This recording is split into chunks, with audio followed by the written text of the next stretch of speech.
Jeopardy. Yeah, for sure. For Dawn.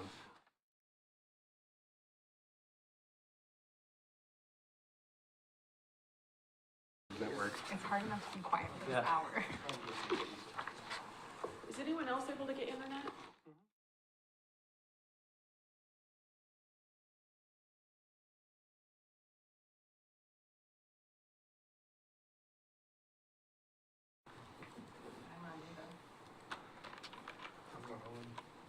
Yourself an umpire, huh? An empire? Yeah, How's that? an umpire.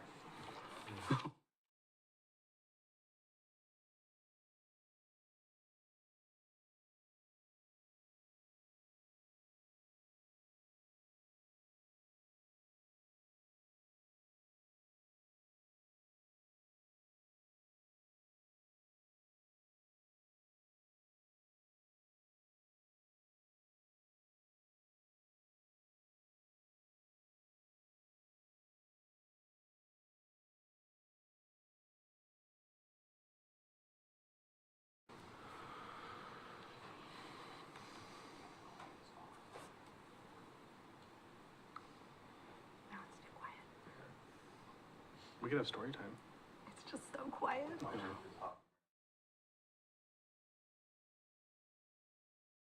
I'll start to feel like it's getting squirrely. I'm sorry.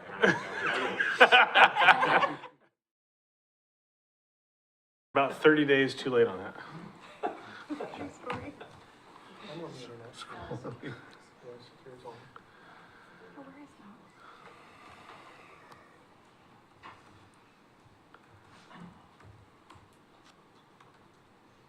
Actually, I didn't know this room could be that quiet. Creeping me out. It's like white nice quiet. Yeah.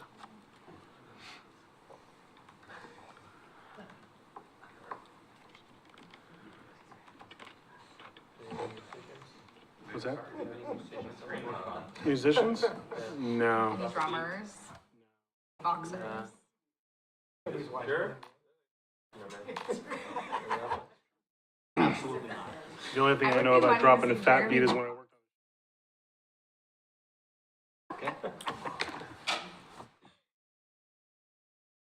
Actually, yeah. I can see that actually. That checks out. He used to have a band in the day, friends with. To have friends. Their hit number one was "This Never Ends."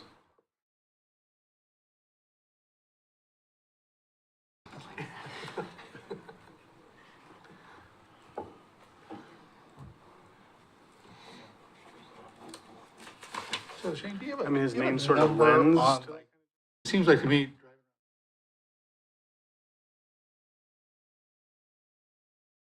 I mean, I would. Taking advantage of putting. How do you keep a straight face? Huh? How do you keep a straight face during some of those meetings? I never take myself seriously.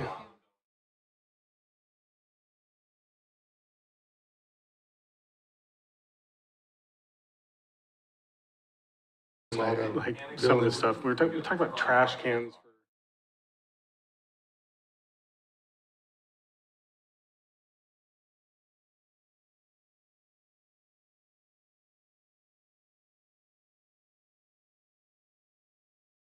This is what you're going to be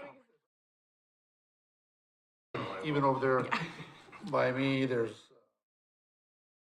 Yes, but, I'm on, Brandon, so it's. That was you yesterday. Terrace.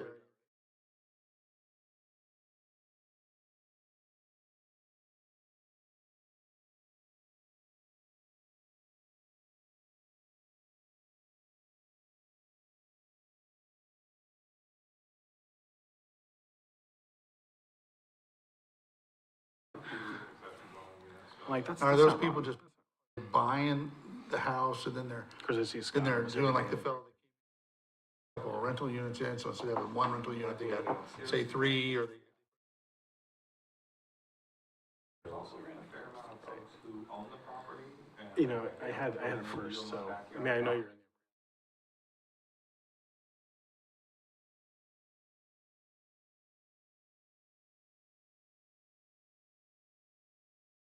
would be too big for 750 square feet. So I mean, they're going up.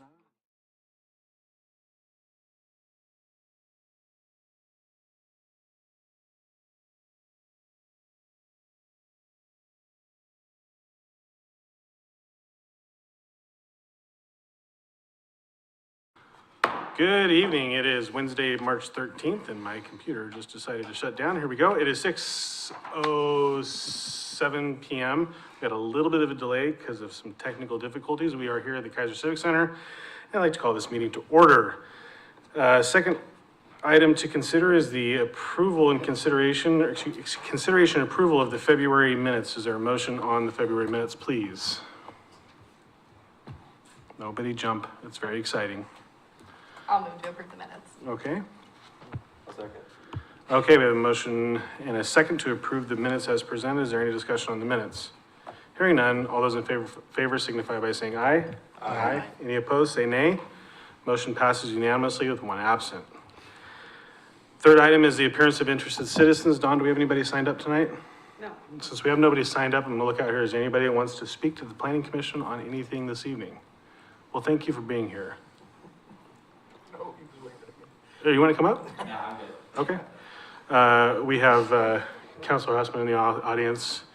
Thanks for being here. Glad to have you all here. Fourth item is the new old business staff report, and this is a discussion on the previously proposed text amendments to expand the role of the Planning Commission to include approval of conditional use permits and variance. And then we'll go on to item B, unless we're going to do them simultaneously. We'll make it up as we go. Discussion on the accessory dwelling units, garages, and outbuildings to have the same 750 square footage. So, do we want to attack these in order, or we want to hit low-hanging fruit first? Sorry, I thought that was on. I think we could go in order, just to have the discussion, because it may inform the other. Okay? Are you ready? Yeah, by all You want means. to start? All right. Okay, so yes, there's a title. It's pretty self-explanatory. Back in September, we had some text amendments that we scheduled for a public hearing. And the crux of the issue was looking at ways that Planning Commission might be more involved in some of the land use decision-making process. And so staff had done some work. We basically included that exact same packet from September, because that's what we talked about at the last meeting. That would be helpful for y'all for the discussion. The staff report's pretty brief. I tried to kind of spell out what we're at. Unique about this staff report is right at the top, there's two different proposed motions, depending on which direction you, as a commission, decide you would like to go. One would be to essentially move forward with making changes, however y'all discuss it. And in September when we were here, we identified two specific land use types that we had proposed to change where they would come to Planning Commission. Historically, those have been staff level decisions. That was for variances and for conditional use permits. So that's what's in the packet, because that's what we proposed in September. But the discussion tonight is not limited to just those text amendments. Ultimately, if we move forward and Planning Commission says, yes, we want to do more, we want direction on what that more looks like for you all. And then Dean and I will be working on drafting new language to then get notice out and schedule it for a future public hearing. So that's one path. The other path is ultimately when we went to the public hearing in September, there was good discussion. There was good, oh, should we do this? Should we not do this? And ultimately in September, Planning Commission decided, you know what? Maybe we've got enough things going on. We don't really want to put more. Let's not do anything with it. Now, the problem with that is that there was kind of a little bit of a snafu with the way that the motion all came out, and we moved that forward. And then the previous attorney was like, well, we should go to council then. And with what? I'm not sure. Yeah. So he and I may or may not have had a fair amount of spirited conversation. So there's two motions proposed. The one would be move forward and make changes, and we'll have a new public hearing if we do that at a future meeting so we can get notice requirement. The second would be if Planning Commission wants to kind of stand pat and say, hey, you know what, we're doing plenty of stuff. we're not interested in changing the administrative land use procedures, then we have a motion to basically withdraw that previous work. And so that can put that to bed and make Attorney Lindsay happy. So that's kind of what we have. Go for it. Chair or lawyer? Yes, please. So, yeah, another way of explaining this perhaps is because you guys are an advisory body, if you actually make a motion, then it goes to the council for their decision, even if it's a motion of no. And so, because they get to actually decide on your guys' decisions. And so the cleaner way to do this is if you don't want to take any action, to table it or withdraw it, so that then they don't have to vote on it because you don't even want them to consider it. So if you wanted to go forward with a yes, it would make sense to put that forward in front of them. But if the idea was we don't actually want to do anything, then I wouldn't suggest voting no. I would suggest withdrawing it or tabling it, if that makes sense. So that you don't have to, Almost, and you don't have to ask the body above you if your no is okay with them. well, and I guess the question that I have is, since it was a notice legislative hearing, it almost, am I wrong in making the assumption that it almost suggests that some kind of an action is required? So thus, the withdraw would complete that action in order to satisfy the ultimate intent of the original legislative work? You're almost on self-remand right now. Okay, got it. And so if you want to table the prior Yeah. vote, great. If you want them to actually entertain the idea that you do want to make some changes to the text, Yep. then you send it to them, Okay. if that helps. Well, and I think that is super helpful. I mean, I think that it was the intent of this planning commission to bring this forward, to kind of have a deeper discussion in this. I think that, some of us had some fun doing the variance in the quasi judicial process, and I think that there was definitely some interest in doing that. So, sorry, Shane, continue if you would, please. Thank you, Chair Lawyer. So yes, that's kind of, this one's unique because there's kind of two options. I guess it's a choose your own adventure tonight a little bit. And then the other thing I would want to clarify just a little bit is that no matter how the discussion goes tonight, we would have a new public hearing at Planning Commission with text that's proposed, because the other hearing was held in a motion. This is kind of like a reconsideration in way. Yeah, unless it was withdrawn, and withdrawn we wouldn't. So realistically, a yes tonight is not making the decision to approve anything. I want to clarify that because I don't know if I made that very clear. Yeah. So, and then, so there's the draft amendments that were there, and again, it represented variances and conditional uses specifically. We also included kind of a comparative chart, which in September, for those of you who were with us in September, we kind of said, yeah, the chart shows that cities are all over the place on what their planning commissions do. So a big element here that I think is important for planning commission to recognize and discuss is there isn't a right or a wrong way for planning commission to proceed. It really is what planning commission would like to do. Normally I give you a recommendation, hey, you should do this. I'm not giving you one of those tonight, because in this case, it truly is 100% in the hands of the planning commission to determine, do we want to do something more, or do we want to keep doing the things that we've been doing? And with that, I don't want to just open it up for questions that you might have. And I know that I've heard some comments on, well, what about this kind of a land use or this or whatever? And we're happy to entertain those questions to get as many of those things answered as we can, so that tonight when you do make a motion, depending on which way you go, if it's one for us to come back, I want to make sure that I'm bringing back what you're wanting to see.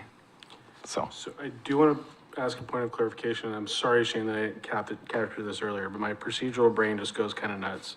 So, I understood this to be a discussion item and that we weren't going to take any formal action on it, but what I'm hearing is you're wanting a motion.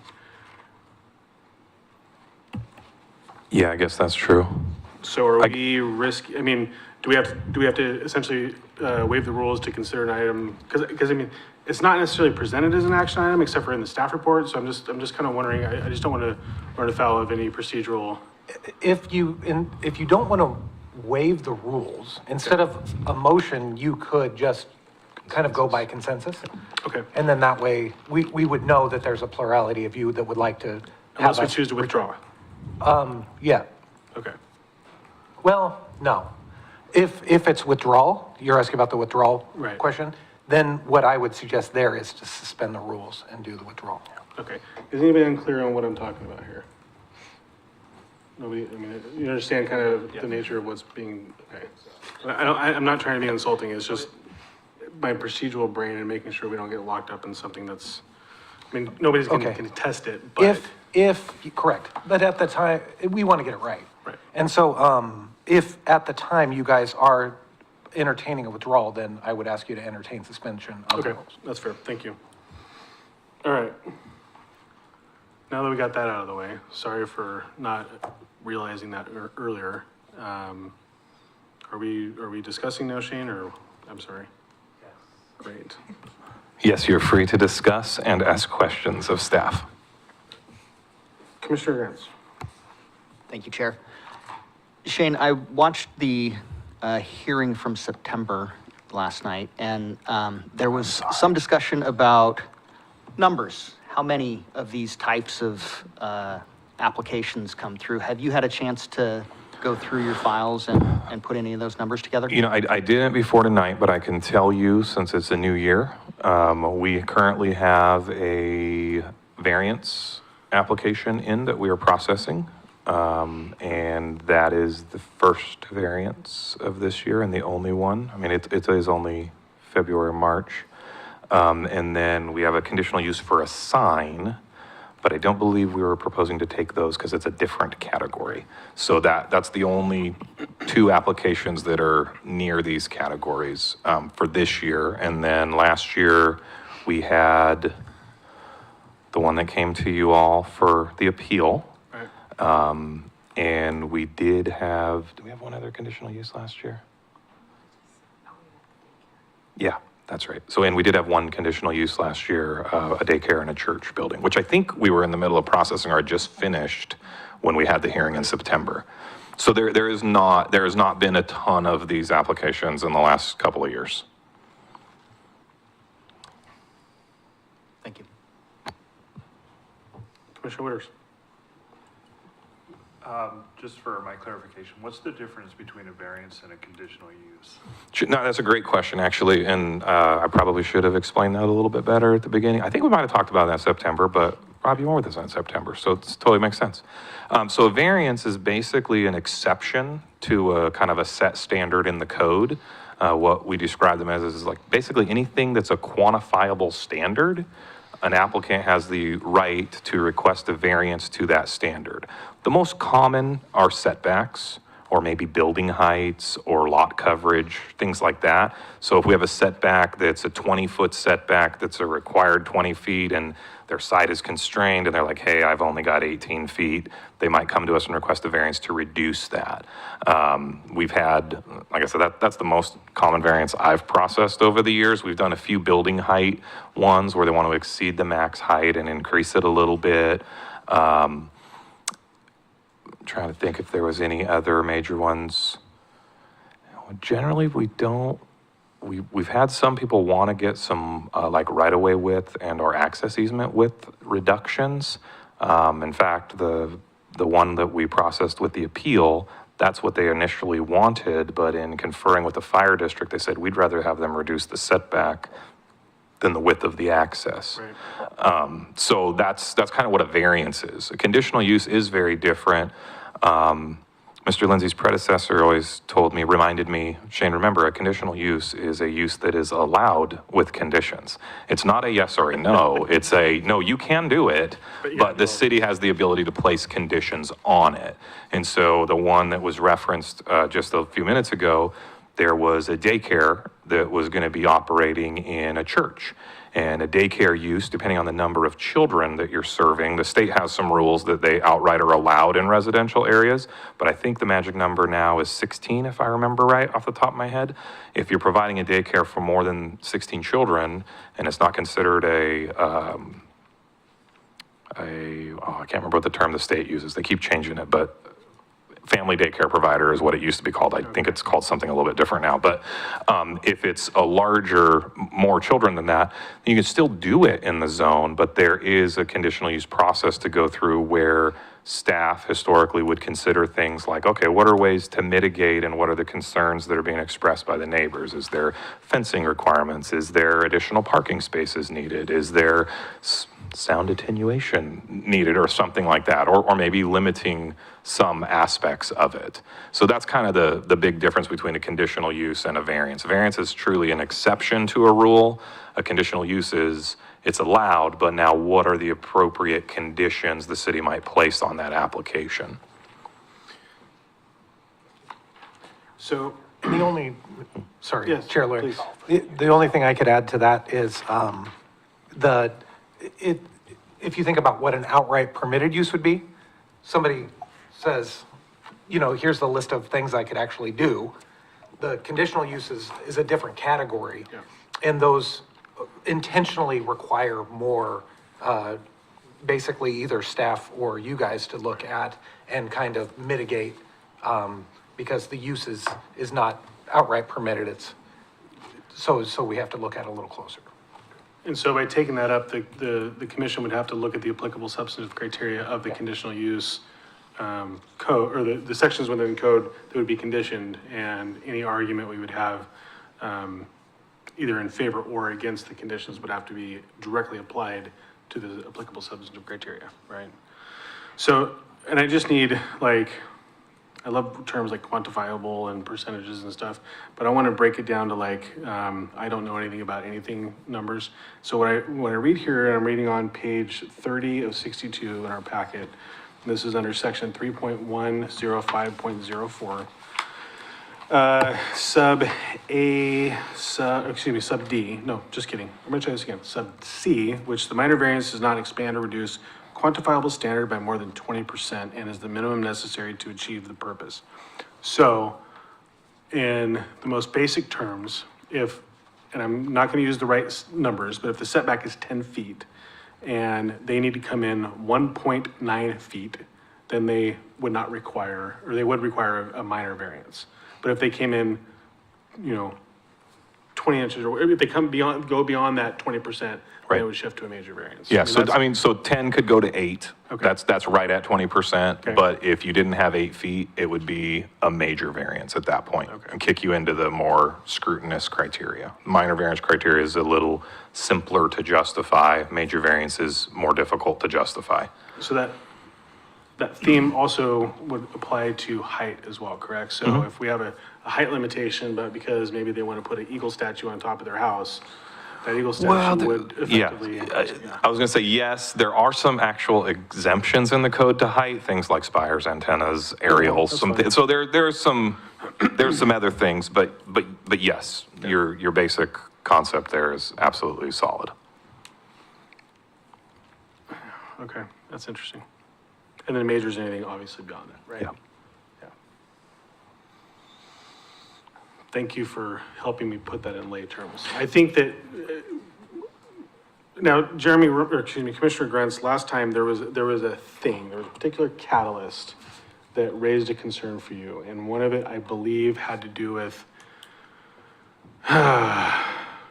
either a land division or something along those lines with a variance. But there was a particular thing that raised the level of concern for you, which kind of set the stage for kind of how the rest of the night went. So can you kind of open that up a little bit? So for me, the hangup, well, the discussion and my concern was for applicants, consistency and being able to come in and talk to the planning department and more or less have a pretty good idea that those applications with appropriate findings would be supported. Okay. Ultimately, as a body, and I think really what the discussion should be focused on tonight is more about discretion, right? I would say conditional use, major variance, not so much minor variance, but those are applications and processes that require the use of some amount of discretion. Right. Do we want that decision and that discretion done by staff, or do we want to have some of that control? Okay. Commissioner Burson? Yeah, so I agree with what Commissioner Grant said, but I also think it's important, though, by us becoming involved in the process, then it is a public hearing. Right. And the public gets to come in and talk about that. So the Right. owner has, they're maybe wanting to have a sort of setback or what other variance or conditional use. But this allows for the people that are going to live around that to come in and talk to the planning commission, whereas now, at least there would be a formal chance for them to come talk to the planning commission. Whereas now, they would have to know that's going on, come in and talk to the staff, and the staff would say, well, they get this approved. So, I like the idea of us being involved because then the public gets to be involved in, I think you're right on minor, I'm not really worried about that, but major variances Yeah. and conditional use, that allows the people to come in and tell us citizen members here, because I mean, that's who we represent, their concerns about that. So that's why I would like to see this change. Yeah. Commissioner Witters, please. I agree with Commissioner Burson. I think, the benefit of having these types of decisions in front of the commission is it opens, or it creates some transparency in the process. I don't know how much interaction Dina and Shane have with the public, and I'm sure they have quite a bit, but still with the neighbors and all that, if people know they have a chance to at least voice their opinion or their concerns or why they are for a certain decision, they have an opportunity to come before the commission to express that. And for that reason, I think it's a good idea for us to at least consider bringing those decisions before the commission. Commissioner Lopez, what do you got? We're just gonna go down the line. Yeah, thank you. Yeah, it's, I see the points where my head was going was, I was just putting myself as a position and as a person that maybe isn't as comfortable with public speaking. So if I did want to if I was to do a variance or needed a variance, and I knew that I had to go up here and all my neighbors would know regardless, I wonder if it would deter any people from, pursuing what they're wanting. I'm not saying it will, that's what I was thinking. I was like, man, like there's somebody that doesn't really want to come up, or have their business out there too much. Would that discourage them to do what they're maybe wanting to do on their own land? So that's kind of where I was like dozing off into, like I was thinking about that stuff. And then if I may, I did have a question about when a variance comes through, what is turnaround time? Shane, sorry. Ish. Yeah, so with all land use applications, we have kind of an initial 30 days to deem an application complete. We review it to make sure we have enough information. I would say I'm going to make a very official statement. The City of Keizer planning staff never renders a land use decision outside of the land use approval process. So we cannot, like, somebody comes in the counter and talks to us about variances or things like that, we can't give them a yes or no because there's a process to go through. When they make an actual application, we'll look at their written statement, and if we feel like it's just no way supportable, I've lived in this community my whole life. I know a lot of the people that apply, and like the last thing I want to do from a customer service perspective and from the government's perspective is, oh, thanks for your, how much is the variance now? 720? Thanks for your $720, here's a denial. Like, I don't feel like that's good customer service. So if they submit something that just doesn't address the criteria, we'll kind of work with them and talk to them and say, hey, you're going to have to like beef this up, or we'll give them a chance to like just, hey, you can withdraw your application. So from a customer service perspective, we try to work with them. And the reason I explain that is that first 30 days can go really fast, and it only can take a few days. But sometimes it takes us 30 days or even longer if we're working with an applicant to figure out, can you get your application to a place where it actually is addressing the things you need to address? But then once that process is done, we send those out for requests for comments. That's generally a 2-week turnaround. And then we issue a decision. And so normally we hit a 30 to 45 day window from the day an application walks into our office to the day we render a decision, and then there's appeal period on it. There are some extenuating circumstances. Like I said, I've got a variance right now, and that's probably going to be more like a 45 to 60 day window when it's all said and done. Part of that is I haven't received some comments that were due back last week, so I'm having to hound an agency to get those comments because I need them. And that's just the nature of people not always responding when we need responses from certain folks. Yeah, and my question was, the question was because, I mean, we're here tonight, right? And if we're applying tomorrow, we're not looking at that until next month. So now they're at least, I mean, no less than 30 days they're not gonna respond. So how far do we hold them up? Yeah, Is my thought, right? And Commissioner Lopez, I know that was brought up in September, was the timing mechanism. And the one thing to understand is that when we start to get into a realm of public hearing, there is like notice requirements for the newspaper, and having a staff recommendation, it has to be available the week before.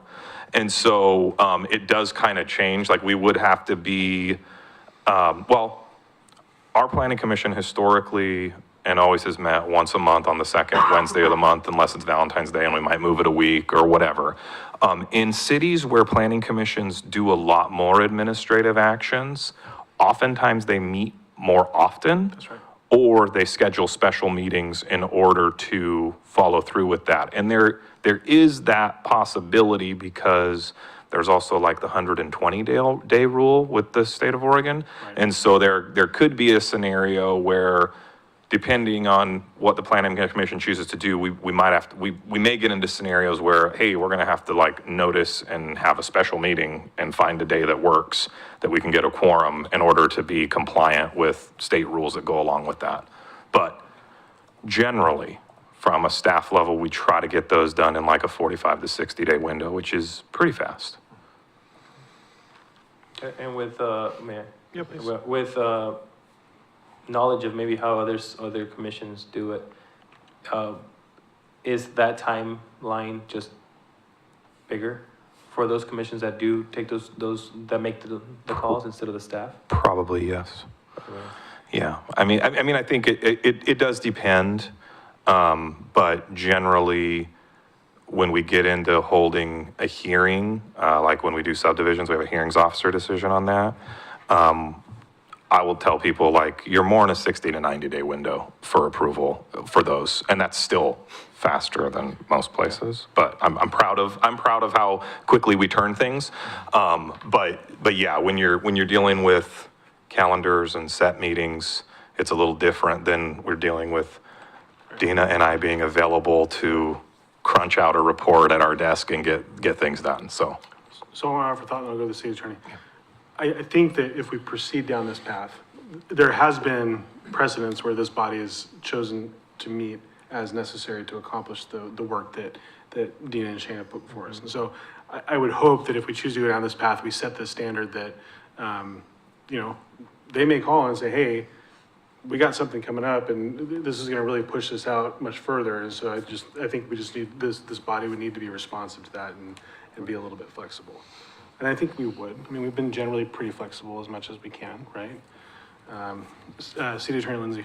Thank you. I was only going to share anecdotally, I know from having worked in a city that had a very active planning commission, because we didn't have a hearings officer at all. And so they dealt with a lot of our processes, and so they ended up running up against, and I think it's because they dealt with so many, that things got calendared out too, so they could only hear like 3 things a meeting. And so they end up pushing the window, and oftentimes, especially if things went to appeal, Right. then you're always asking people to basically waive their 120 days. So they got to the point where they got so busy that it did extend the calendar out closer to that 120-day window. So just That's a anecdotally, valid that point. doesn't mean that's what this is, but that's my experience with people who got really busy. Right. Commissioner Estes, and then back to Commissioner Grants. I mean, when we talked about it last time, I was on the fence about it just because of the timing issue. And also I feel like it gives folks a little bit of false hope sometimes because we have some of the same criteria that, Shane and Dina do.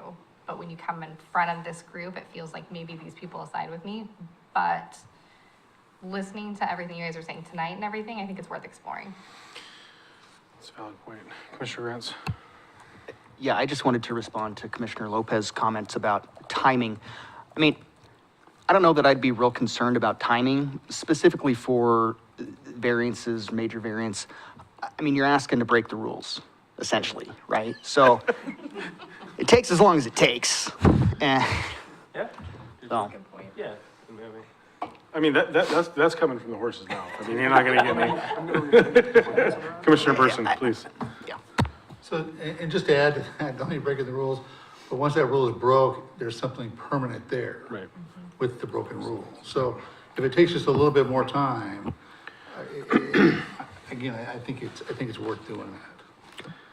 So I have a couple thoughts. And I was really passionate about bringing this back to discussion. We had some sort of changes in this planning commission as this all sort of came down.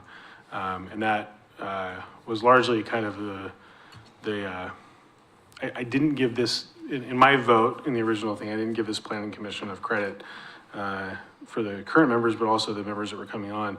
What I saw out of this body is we did really, really good work with the variance we had.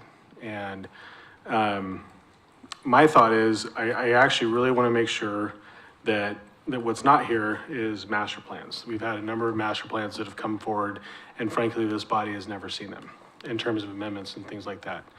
I struggle with that.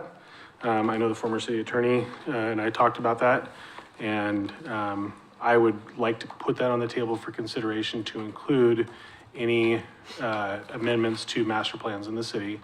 I think it affords the people of Keizer the opportunity to be involved earlier, to flesh out any potential things that can be looked at and maybe considered before it goes to the council.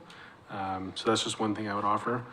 I'd agree that minor variances, I mean, frankly, I think that's outside the scope. And frankly, I think it'd be more of a burden for Shane and Dina than is necessary.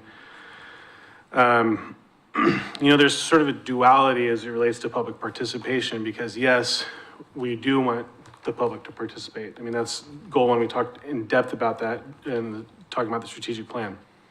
However, I also know, having done this type of work in a variety of different forms for a number of years, that as we saw and have seen, people struggle to talk to the content, to the rules, to the specifics of the request. And we get into sort of the emotional piece of it, and that's really hard because we can't make our decisions and can't make our recommendations based off of emotion. It's very hard to explain to somebody that's lived in their house for 25 years. So in doing this, hopefully we can continue to educate and get people more familiar with what the requirements are as it relates to this type of work. And seeing the variances and anything like that really would be our opportunity to support staff's position on those things, or maybe tweak just a little bit to kind of add a little bit more enforcement, or maybe see some things within our code or within the work that kind of helps enforce their position further in the recommendations. And I kind of struggle with, this is really the last actual opportunity that a body in Keizer really has the opportunity to kind of stick up for our neighbors, stick up for our neighborhoods. I think that the state has done harm in some cases through House Bill 2001 and some of the other rules that have come down. I struggle with the notion that we've done a bunch of these apartment complexes with the promise of them being affordable, and they're not. Meanwhile, neighborhoods that have historically had people with very low income have left those neighborhoods. And that bothers me as somebody that grew up very poor. And so I think this is just a really good opportunity to be able to, you know, really kind of put our values out there and support our neighbors and support those people that don't have the knowledge and the ability to, you know, come forward and be able to do those things, and yeah, help them find their voice, right? So that's just kind of my little bit of a soapbox there. There's some great work that, I mean, Dina and Shane and the former city attorney did some amazing work bringing House Bill into 2001 and making it Keizer. I think they did phenomenal work. I'm not going to take away any of the work that our staff has done on that, but this really gives us an opportunity to appreciate our city, to make sure that we're doing the best we can to protect our neighbors and protect our neighborhoods and also help support the really good work that staff is doing. So I'm going to get off my soapbox. That was kind of the emotion and all the thoughts that came behind sort of why I really, when Commissioner Winters came up to me after he first came up, he said, man, I was really excited about this being a potential thing. And I was like, yeah, you're right. Okay. And so we had a really good conversation with Shane. So I'm going to be quiet. Any other thoughts, comments? Commissioner Grants. Thought that I just had, planning director with him. So if we're all more or less thinking about this from the perspective of someone's going to come with, let's just use a major variance application for an example. Somebody's going to come in with an application. They've provided their findings to staff. Staff is coming in with a recommendation. Correct. Their findings and a recommendation. If we disagree with staff's recommendation and vote to deny that variance, would you be looking for us to kind of fill that void for amending your findings to support the denial? How would that work? Yeah, so, I mean, historically, I That's a mean, great I do take, I've had a handful of land use applications that I've taken to their bodies. It's the same thing I do when I go to a hearings officer for a subdivision. I mean, I stand on my recommendation. Like, Dana and I work on it. We come up with the findings and the appropriate conditions that we see are correct. That's why I'm recommending, like, yeah, I recommend approval and these conditions. But there are times where, because of public testimony or maybe something I didn't think of or I didn't see a certain way, a hearings officer may actually change a condition. And when they do that, they do modify a finding or they provide an additional finding. So I think most likely then what would happen is my recommendation would say approve or deny, you know, whatever the recommendation is. Or as an alternative, if planning commission thinks that conditions should be modified, you'd need to modify those conditions and provide direction to staff as to why those should be modified. Does that kind of answer it? I thought you were going to ask if it was going to hurt my feelings, and I was like, nah, I've only got like one. So like, yeah, if I make a decision, you're like, Shane, you were wrong. I'd be like, probably, okay. I'd be okay with it. In the past too, with a situation where there is a denial, or even if there is a contestable sort of situation where there's an approval, Right. It's nice to have the knowledge that at least you might have a majority in the opinion that we're denying it, but there might be for different reasons. And so it's actually really good to do sort of this head count to see where is a majority thinking that they're denying it for this reason. Right. So it's actually on the chair to kind of make sure for staff in the case of what you're suggesting, where we would know what to put in the final findings in order for you guys to vote on. Because it really is your order, but we can't read your minds. So in the event that you do this work more, we would want to know what a majority's thinking, why they're denying or why they're approving. And I'll add to that. I mean, this isn't a huge book of work. I mean, you're not getting a lot of these throughout the year, but it is an important book of work. And so I term out in 2025.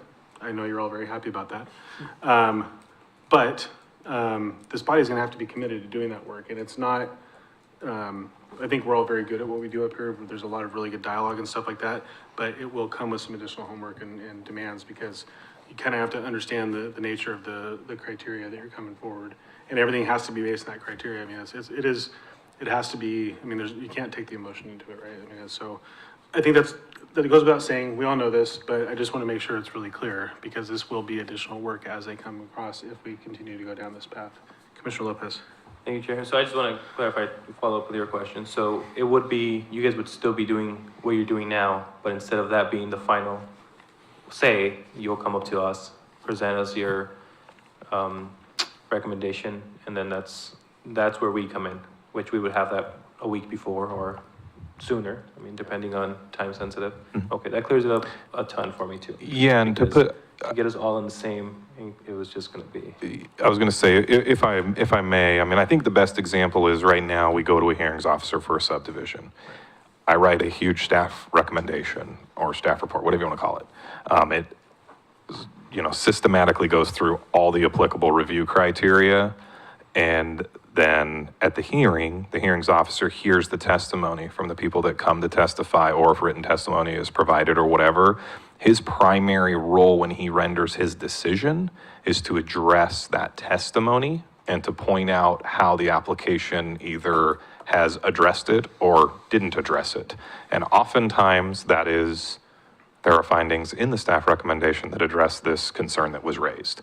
And so realistically, if I or Dina are doing our jobs correctly, we should be addressing all those review criteria. So it really does put you in more of the role of final decision maker.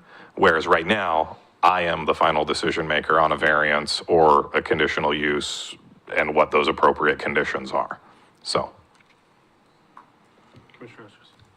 So right now, though, like, you guys approve or deny it, and then if they want to appeal it, it goes to us, right? So how would that work? Yeah, so for major variances come to you. Do minor variances go to planning commission too? Hang on, let me look really quick. It's in a chart in here. I just got to remember. You guys got to remember, in 26 years working here, the appeal we had, that was Shane's first appeal, because I'm so good at writing staff reports. That's a fact. Okay, so yeah, so a minor variance appeals to the hearings officer currently. Obviously with the change, well, the way we proposed the change in September was we were going to take all variances Right. to you guys directly. So if that's not what, it gets, yeah. Yeah, and then your decision will get appealed to city council ultimately, Okay. so, So there wouldn't be no hearings officer in the process, period. correct. Okay. You guys are technically above the hearings officer. Well, Yeah. I would never tell hearings officer that. I've known too many of them. Commissioner Grants. Thank you, Chair. So, Shane, if there's been some discussion about maybe bringing conditional uses, major variances back, would there be any preference if minor variances came with majors, or segregating them? And how would that? That was the one you brought up. It was the minor with the major. That's the one you brought up last time. I remember that. I don't know that I'm prepared to really give a formal, this is Shane's strong opinion on that. From a nuts and bolts, we brought them all to you in part because they were all grouped together before in the section of code. So we would have to do some work to kind of parse that out and figure out if it was planning commission's desire to say, okay, minor variances are still a staff level decision. We only want to deal with major variances. We can absolutely do that. It's just a matter of we need to tweak some things. The last time when I brought the recommendation in September, frankly, we don't do a lot of variances, minor or major. But when we do, I've approved maybe 2 major variances in 20 years. I generally don't find very compelling arguments to approve major variances based on the review criteria. Okay. Because one of the first review criteria out of the chute, it is the minimum necessary to allow development of the site with an allowed use. And normally you need a major variance to a setback. I don't know, maybe redesign your house. Change the design, it might cost you money, but you can do it. So whereas a minor variance, it's more about the spirit of the rule that's being changed. So we've done very few major variances, like I said. Now, the partition was one of those major variances, and that really was more of a function of it was already a tiny setback to start with. It was only 5 feet, so 20% change is 1 foot of that, and they needed to move it 1.8 feet of that, so it kicked it into the major. So that's kind of, yeah. Yeah, city attorney. Oh, thank you. I could suggest too, just procedurally speaking, if you wanted to not take on all minors, but then if you could say, if they come in together, you can consolidate them and you could decide it all there. So you could write the code to do that too, if you wanted. So in the event that majors come with minors, you could consolidate them and do them both. So, or you could say, no, we only want to get down to the brass tacks of the majors. Or we could say, minors are a staff level decision appealable to us. Yeah. Forget about that hearings officer guy. Work out. It's true, it'd save you money. I mean, you opened the door on the breaking the rules thing, so we're there now. I actually don't hate that. I don't hate that. Yeah. Staff decision appealable to the planning commission. However, I also generally agree with the city attorney that if it's a minor with a major, it just goes to the highest level of review, right? We actually have some language in the code about that with combined applications. Honestly, that's why the appeal for a partition with a major variance came to planning commission and not the hearings officer, because an appeal of a partition would normally go to the hearings officer. But because the major variance was an element of it, that's what actually kicked it up to you all. So yeah, we have some catch-all language in our administrative procedures where if you're doing an application where it's like a subdivision with a variance or whatever, it gets heard at the highest level in the chart. Any concerns over that concept?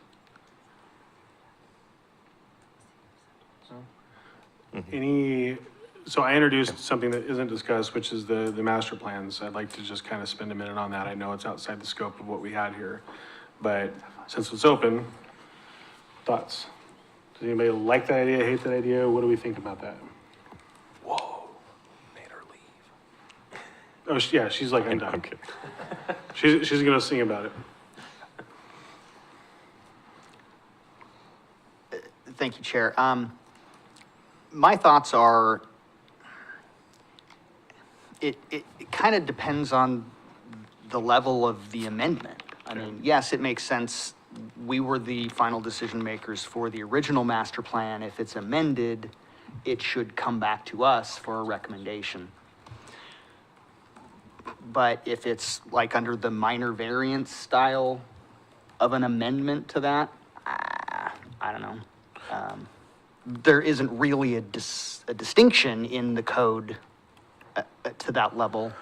For, what I would offer is, so currently with a master plan, if a new master plan comes in, it's going to come to planning commission for a recommendation to council. Final decision will be by council order. Right. And what, generally we have Keizer Station, which are master plans, and we have the piece on River Road, that's the Isle of A piece, Right. that will be subject to a Lock Haven River Center master plan approval, as well as the Don Earl piece of property. There's only a few properties that fit our criteria because it's like over 4 acres. It requires a master planning. We don't have other master planning requirements in the city from an administrative action point of view, other than those handful. And the master plan amendment process was created after the Area A of Keizer Station and Area B and Area C had received their initial master plan approvals.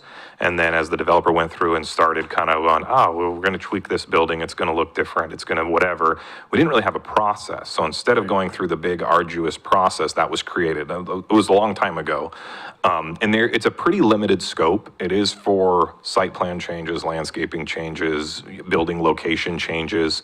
Otherwise, it is kind of the zoning administrator's call of how large of a change that's being proposed, what would change between a major, like a full-blown new master plan or an amendment. There are some quantifiable criterias in there, which basically says can't create any more traffic, can't have any more square footage. And so Area D is an example where the master plan amendment was a very significant change. Right. From what was originally imagined on the site. But their lawyers argued successfully with my lawyer on what that process was we would be able to hold them to. And ultimately, they were able to do just an amendment on that, Right. which is why it didn't come to planning commission first. Right. So, but if something happens with the piece of property on River Road or those that are in the Lock Haven Center, because there's no master plans on those currently, those will for sure come to you no matter what, even with our current structure. And then in Keizer Station, Area A is built out, Area D, if they build it out as imagined, you know, maybe they'll amend it again. They have 2 building permits in for the first 2 buildings. I know that there's another building that they have a solid tenant because I've talked to them a ton. So, I mean, it's kind of moving forward. The only other piece would be Area C is about half built, and I fully expect that we're going to have a master plan amendment because what was approved way back in, geez, was it 2015, the last time they updated that one? I think that's going to look different ultimately. And then Area B, the city-owned property,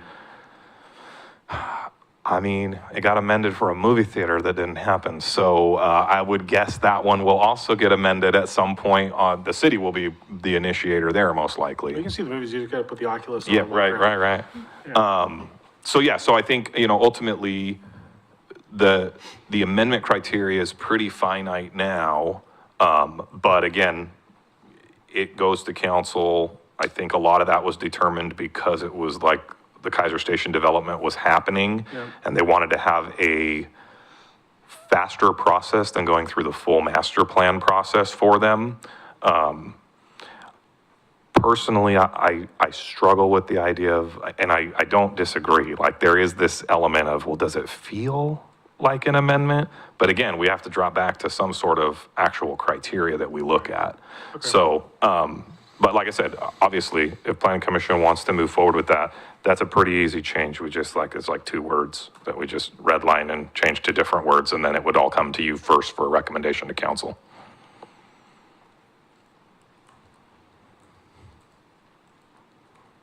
So, having heard that, is anybody for or against that idea? I offered it, I mean, we can, I can just withdraw it as an, Commissioner Winters. Well, it sounds to me that even an amendment to the master plan is a fairly major change. So, I mean, if we're gonna be, if we're responsible for the original master plan, then I would think it would make sense that these amendments would come back to the planning commission as well.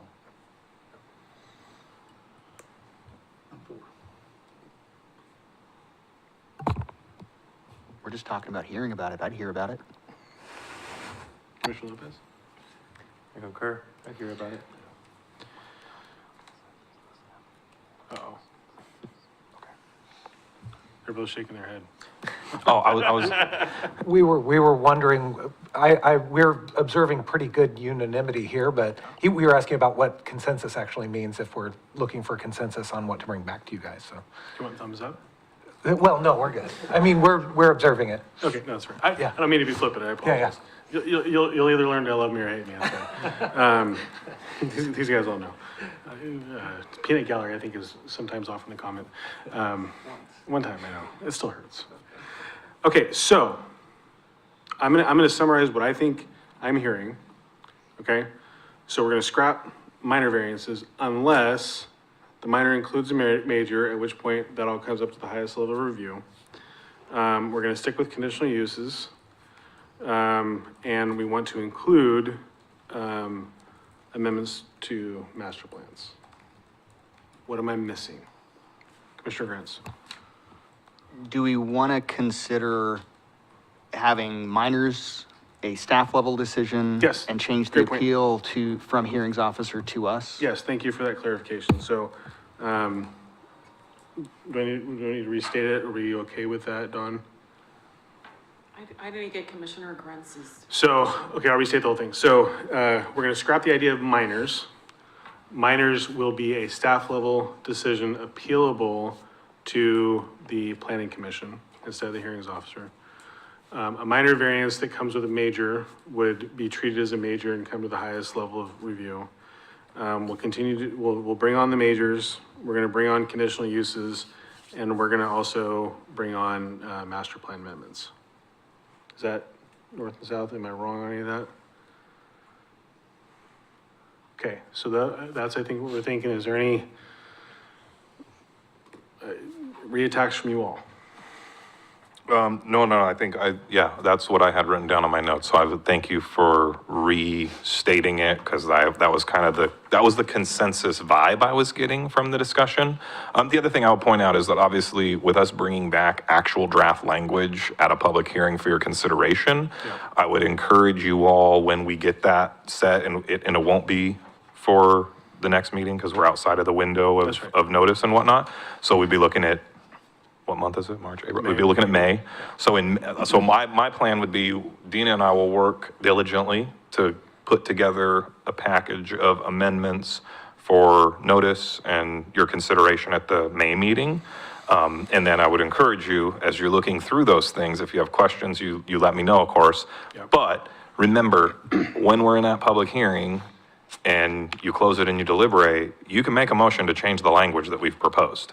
And so if there's something that we don't hit out of the park, it's not because we're not trying to, it's because we are kind of a little squishy because Yeah. we're not making formal decisions tonight, right? So. Yeah, so effectively, if there was any changes to be motion as amended, we incite the Yep. amended language for the consideration of the deal.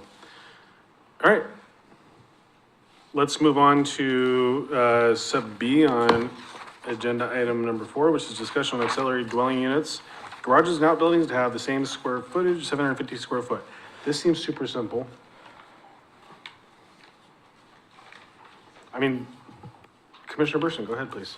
Yeah, I wanted to bring this forward because like I said, it just seems to make sense because people put a lot of, and they'll put an ADU in and sometimes there's a garage below it or it just seems to make sense to have them be the same amount of square footage for that detached, I guess it's attached to garage. Because if it's attached to the house, it could be as big as it wants to be. Is that correct? Yeah, so, and that was, so I included in the packet of information, the handout on accessory structures and accessory dwelling units, and it is hard. When we modified our ADU standards a while back, we had a lot of conversation on this, and we kind of were all over the place, because it does get like confusing on how you measure it, and what about this, and what about that. So where we landed, what the code currently says, and I want to make sure that everybody knows what the code currently says, generally with an accessory building, not a dwelling unit, but a shop, a standalone shop. If you have a house and you have an attached garage on that house, so like 90% of the homes in Keizer are gonna have an attached garage.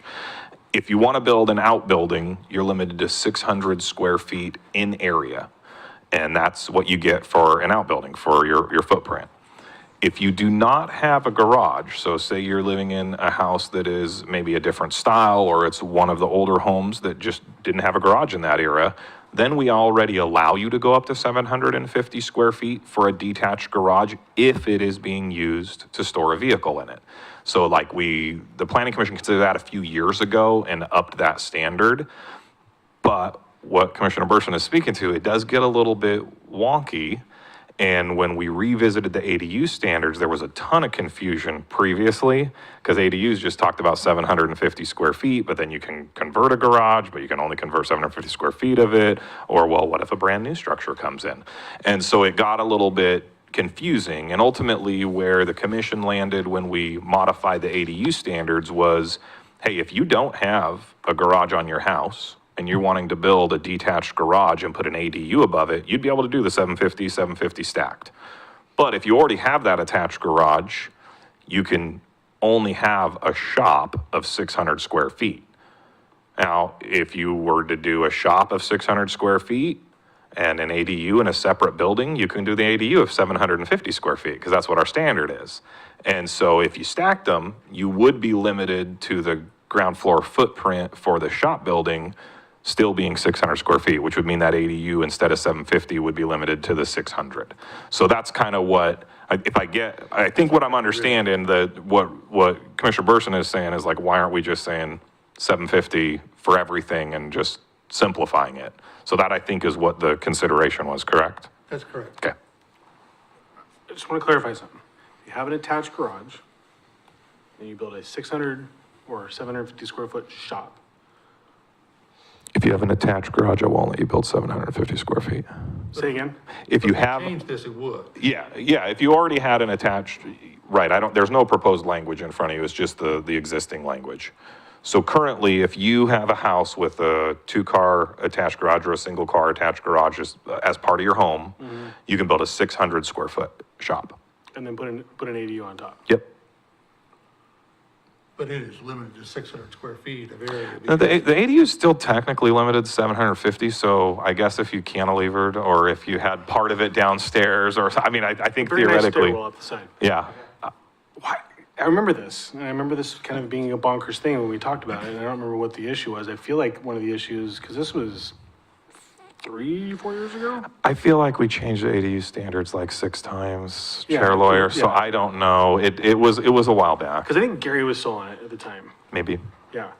And I think the issue, sort of as we were describing it, and kind of why we landed on it, if I recall correctly, was like, you're really just creating a garage and then a house above a garage, which isn't necessarily a negative thing, but I think at the time, yeah, I mean, I don't care. I generally support the concept of what you're talking about. I don't know why it is. Kyle, Commissioner DeJarn, I think you were Yeah. on at the time, weren't you? Do you remember how we even came to this?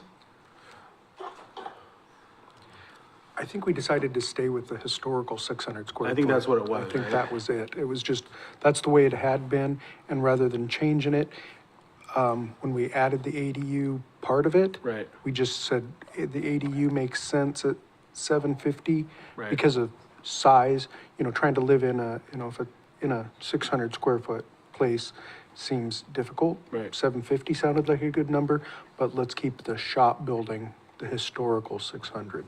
Okay.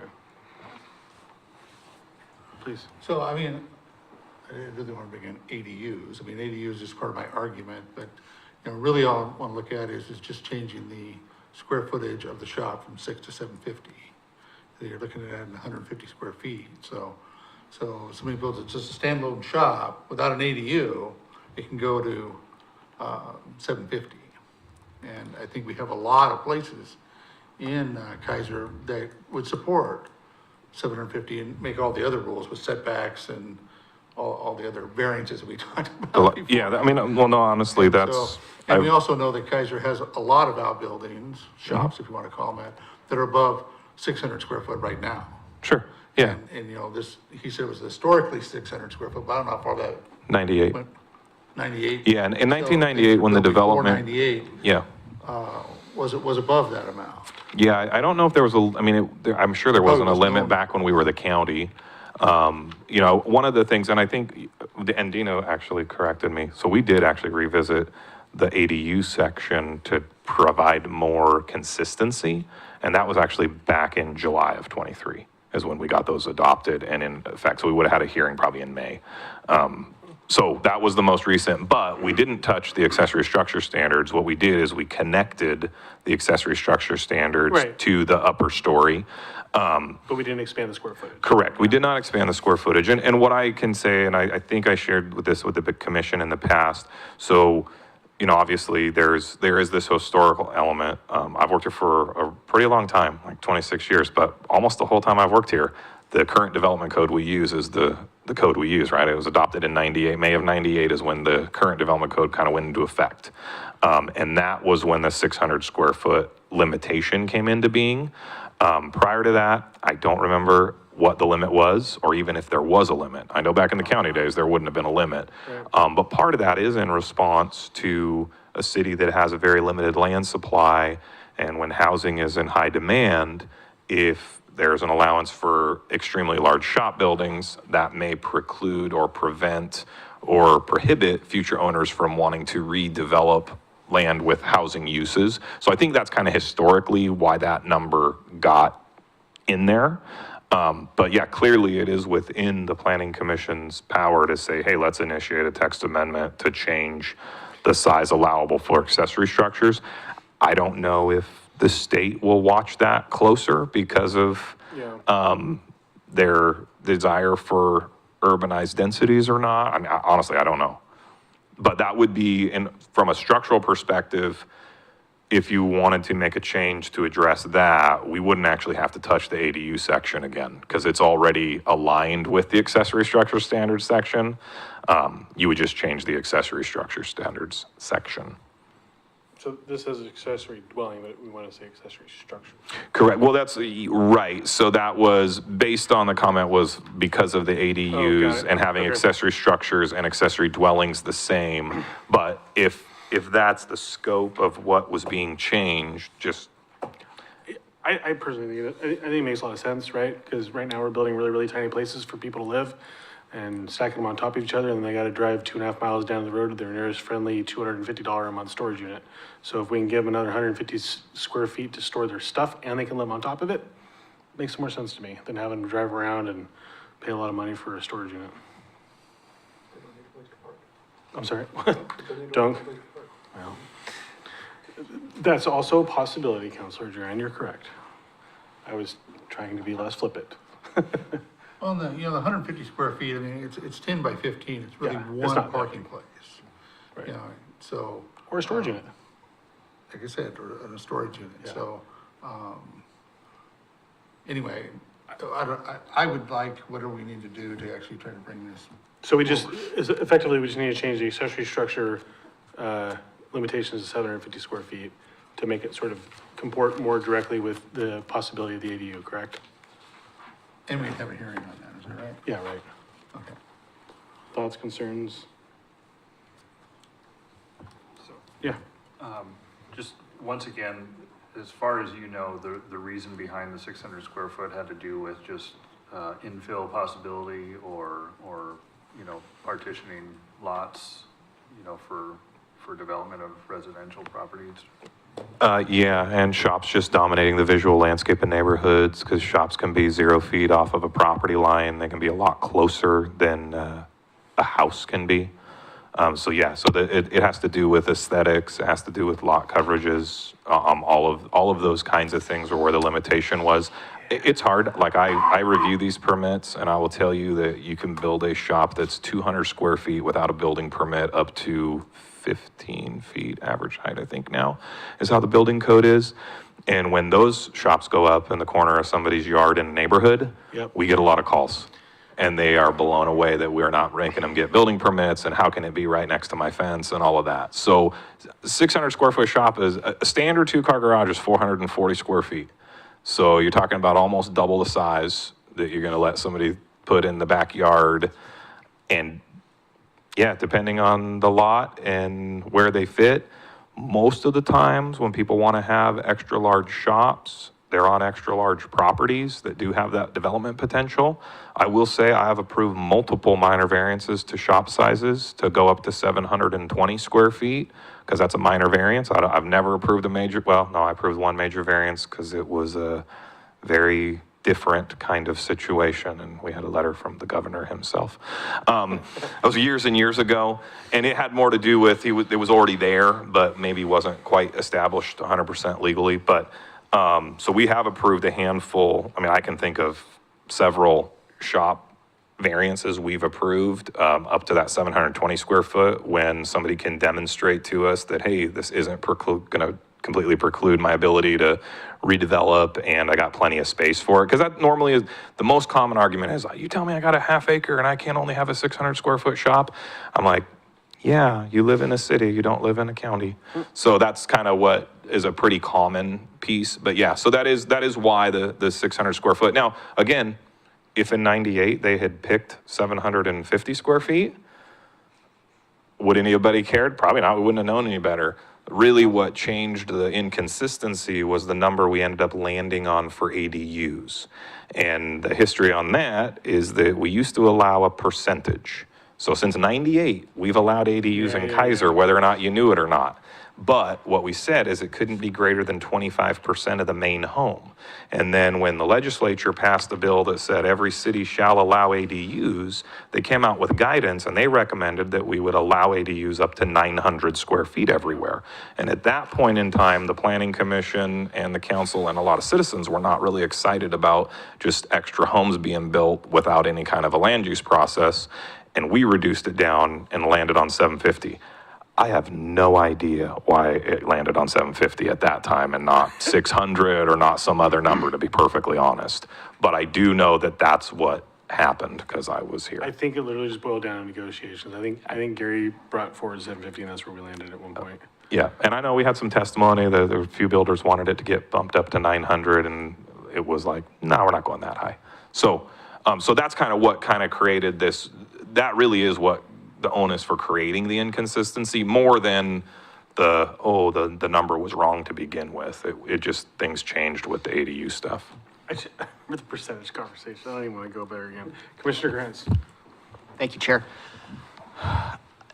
I've been pondering things as we've been sitting here discussing, and we're in a small city, well, not as defined by the state of Oregon, we're a large city, with very limited redevelopable land. And this might be a nightmare for staff, but what if you could go from 600 to 750 only if you built an ADU with it? That kind of provides an incentive.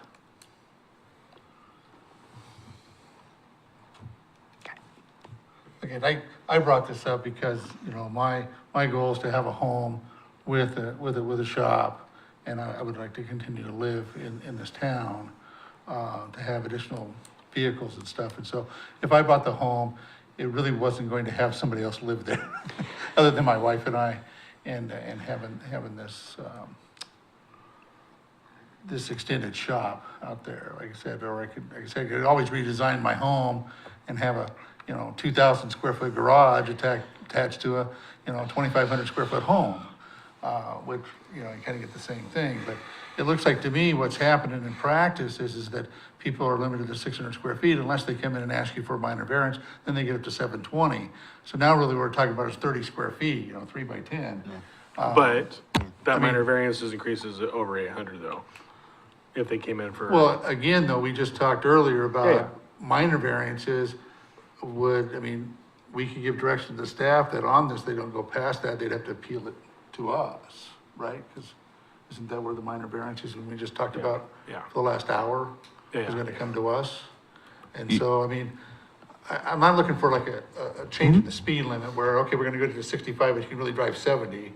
I'm really looking just to have it consistent that people can actually build a 700 square foot or 750 square foot outbuilding. And, I look at that property that's right there on the edge of Berta and the Parkway, and, that's not gonna butt up against anybody. And, they wanna put a shop in there, which seems reasonable on that. Yeah, it's not a size legal lot. parcel, so it's a lot different story on that one, to be honest, Ron. Right, but it seems reasonable, and like I said, we drive around town, and we do see these outbuildings, that are bigger, and they must have come in before 98. But, anyway, I just think it'd be nice to give somebody who isn't looking to have a triplex for Sure. other living on their property, just have a house and Yeah. and an outbuilding on their property, be able to go up to 750 square feet. And right now, say they can go up to 600. If they come in and ask you, they might get up to 720. And if they have a good reason, they can convince you. If they have a good reason, they can convince us, right? And so allow them to have I'd like to have a public hearing on it anyway. Because maybe I'm off. Maybe the people at Keizer don't want that. Maybe it's just something I want. Well, I think that if, there's truth, right? If somebody chooses to redevelop a piece of property down the road, chances are that some structures are coming down anyways, depending on what they choose to do. I would say that 20% variance on a 750 square foot shop would potentially lend itself to up to 900 foot, as approved as a minor variance. So that's a 300 foot increase from what the original standard is. I think that's, I'm like having some, what do you call that, deja vu in some of these conversations that were brought up. I don't hate that. I think that what we're seeing is there's very few lots that actually can accommodate this. You're not gonna see this on a 4,000 square foot lot or 5,000, probably even 6,000 square foot lot. But yeah, I don't hate it. I think I'd like to, I don't know, personally, I'd be willing to see it in a text amendment, just to see what it looks like. Anybody else? Commissioner Witters? I agree. I definitely feel this is worth further discussion and maybe something more formalized. But a quick question, what is there a height limitation difference between ADUs and what would be considered a shop building? Yes, I gotta remember. Oh, thank you. Yeah, so for an accessory building, it can't be taller than the main house, and in no case would be taller than 24 feet tall. I think an ADU, for a two-story ADU, you can go to 25 feet, I think. Let me look. If I can. Oh, no, that's accessory. Yeah, I'm pretty sure it's 25, because I think that's what was a state standard. So yeah, so there's a 1 foot difference. The difference would be is if you're just building a shop, it can't be taller than your main house. So if you got a 412 or a 312 pitch 50s rancher that's 16 feet tall, you don't get a shop that's 24 feet tall. If you got a big 2-story house with an 812 pitch roof and you're 30 feet tall or 27 feet tall, then you could have a 24 foot tall shop. Again, it's an accessory structure. With an ADU, the ADU is limited to 25 feet if you're building a 2-story ADU. So, yeah. Well, if they do a top floor conversion though, they're still limited at 24, right? 25. No, it'd be an ADU. So they could add so they could add a foot, but they're not gonna get any higher than that. Correct. Yeah. But you could have, again, you have a 1-story, 16-foot tall house over on Rowan with a big backyard. They build a 2-story, 750 square foot shop with the ADU on the top floor, and that can be twice as tall as all the other houses. That currently can happen. I mean, yeah. Commissioner Bruce, sorry, he's gonna finish. So just to finish up my original thought, one of the reasons I'm asking is, like I said, I think this is worthy about further discussion. I'm more concerned about the fact that shops can have the 0 setback.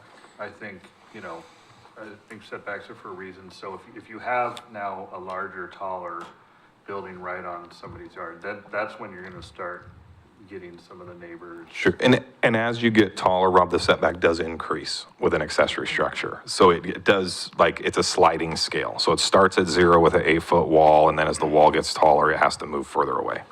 So there is some provisions there.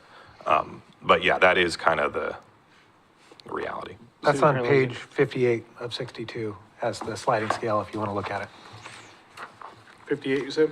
Yeah, And what are we looking at? the setback for Oh, the right, right, height right. versus the setback on a accessory structure. Yeah, so it's not a foregone conclusion that if it's 24 feet, you're right on. Oh, yeah, you're gonna That's not be yeah. farther away on the tall side. You're gonna have to push farther away. Yeah, that doesn't hurt my feelings. Go ahead, Commissioner Burson. Well, and I think on the height, I mean, we're seeing this right now without a shop, but just in the building the triplexes and different things. Like I said, I know in my neighborhood, single-story home, they just put a duplex, this double level that's twice the size of the house, it's 2-story. So, I mean, we're seeing this in several different types of buildings. And I'm kind of with you on the setbacks. I mean, I wouldn't want a 24-foot structure on a 0 setback, but it looks like we already accounted for Yeah. that. Yeah. It would be at least 14 feet back. Yeah, and just to be clear, that reference was accessory structures, right? Right. From when the historic reasoning of size limitations and locational, so yeah. But yes, that is absolutely true. Construction styles today, a lot different Yeah. roof pitches Yeah, I would than just like back to- in the day. And Chair So Lawyer, I just want to Talk about be this really one. clear.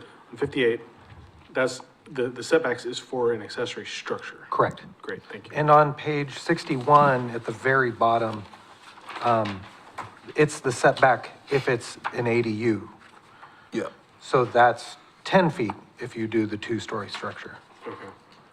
That actually. So that is significantly Yeah, different. I mean, this piece actually helps galvanize the desire to potentially see a text amendment from you on this. I think there's enough setback that I think the risk is low. I mean, 150 square feet, especially if there's an opportunity to convert it. That's big, in my opinion, but. Okay, so by consensus, do we want to see this, come back in for a text amendment at this to consider a change to 750 square feet for accessory structures? I would. Sure. Okay, Thank you. great. Oh, it's actually even on this one. I didn't have that on the house. I don't know what the hell I was thinking. Thanks for bringing that up, Commissioner Burson. Appreciate you bringing that forward. You talking about B or you talking about this? No, B. Oh, yeah, no, So, what I'd like to point out is, by item B was an issue that Commissioner Burson brought forward. And so I would say if there's anything you all see, let Dina and Shane know. And if there's something in the development code generally, This is where we can bring it up. It's great. I love it. All right. Any additional staff report? I have a question. What's going on with CFAC? Oh, And for those uninitiated, climate-friendly and equitable communities. there was a opinion that was rendered by the court, and it was a limited, it was by the Court of Appeals. Right. And so it was a pretty limited win on the part of people who were challenging the rules. What I'll say about it is that probably the scariest portion of the rules were that they could invalidate the acknowledgement of the TSP as one of Naming their. Real City, right? Yeah, as one of their remedies, and that was held by the court to exceed their statutory authority, which is actually a big win. Otherwise, for the most part, the Court of Appeals didn't want to challenge their kind of general rulemaking. So more to come on whether or not the cities want to continue to appeal Supreme to Court. try to ask for a little bit more than just that. So meanwhile, Shane's continuing to do work, part of the scenario planning, part of some of the other things, and that's ongoing, which is great. Any other staff report stuff? No, I don't think so, not this evening. Great. Counselor Duran. Well, since we've last met, on the 4th, the city council, we swore in a new police officer, Jesse White. Nice to see somebody that's been around here forever. He grew up here, and see him on the, actually on the force for good now. He had been a reserve officer and then went off after he turned 21 and did a little bit of stuff, and now he's back. So it's good to see that. It's nice to see some hometown people. We did a public hearing on regulating towing of vehicles from private property.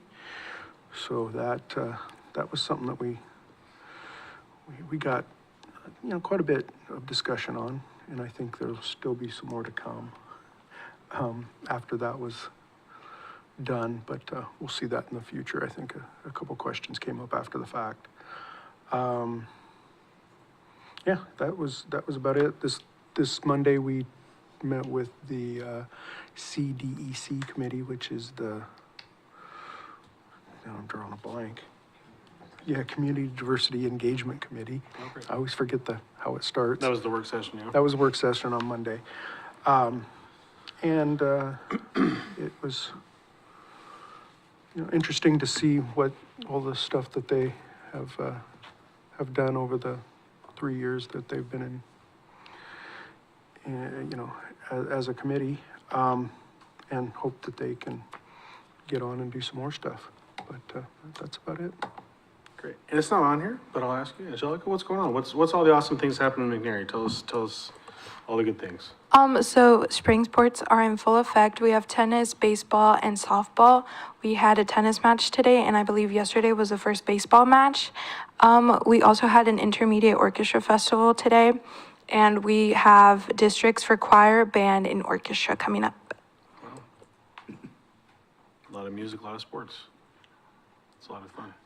Spring's always good. Council representative on March 18th will be Commissioner Burson. Is there any issue on that? Okay. No. Commissioners, with unanimous consent, I'd like to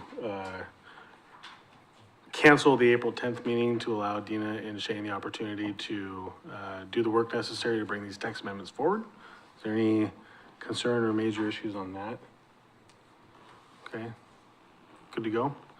And the last thing I'm going to offer is something super fun coming up this Saturday, which is the 14th annual Civic Center cleanup hosted by the Keizer Rotary and ran by Clyde Creek Watershed Council. This will be my 10th year doing that. It brings a tremendous amount of savings to the city of Keizer. We clean up literally everything around the block from Bailey all the way over to Rickman. We go from Chihuahua all the way back to the hedges back there, and it's a huge amount of work. Last year we filled the 30-yard debris bin all the way to the top. There will be refreshments and cookies and things of that nature. people of all skills, all ages are welcome to come. We will find something for you to do. If you can't find something on Saturday, please be there. It's going to be miserably gorgeous. It's 68 degrees.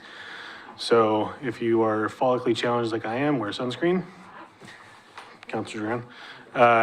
It's a lot of fun. So come for an hour, come for the whole thing, but it is a lot of fun. My favorite story was probably about 6 years ago. There was the story of the drunk toddler running around, and I say that because we found an empty handle of Jose Cuervo and then a toddler shoe about 5 feet away. So the mystery still exists of the drunk toddler running around the Keizer City Hall area, but it is a lot of fun. What I'll tell you is those little purple bushes out there are barberry. They suck, they will poke you, they will make you bleed, and you will say letters and words in tongues because it sucks when you get one under your fingernail.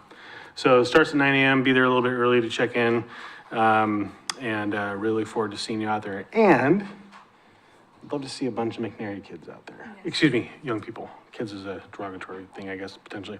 Yeah, bring folks out, invite them. We used to have a challenge, whichever school had the biggest representation between McNary, Claggett Middle School, and Whitaker, and actually Whitaker dominated 4 years in a row. So, and that's actually your generation of kids who was doing that back then. So, yeah, it was awesome. So, anyways, great meeting tonight. Thank you for being here tonight, sir. Hopefully it wasn't miserably boring. We didn't see you fall asleep. That's great. Glad you're here. Glad you're participating. Thank you, ladies, for being here. Counselor, thank you. We stand adjourned at 7:31.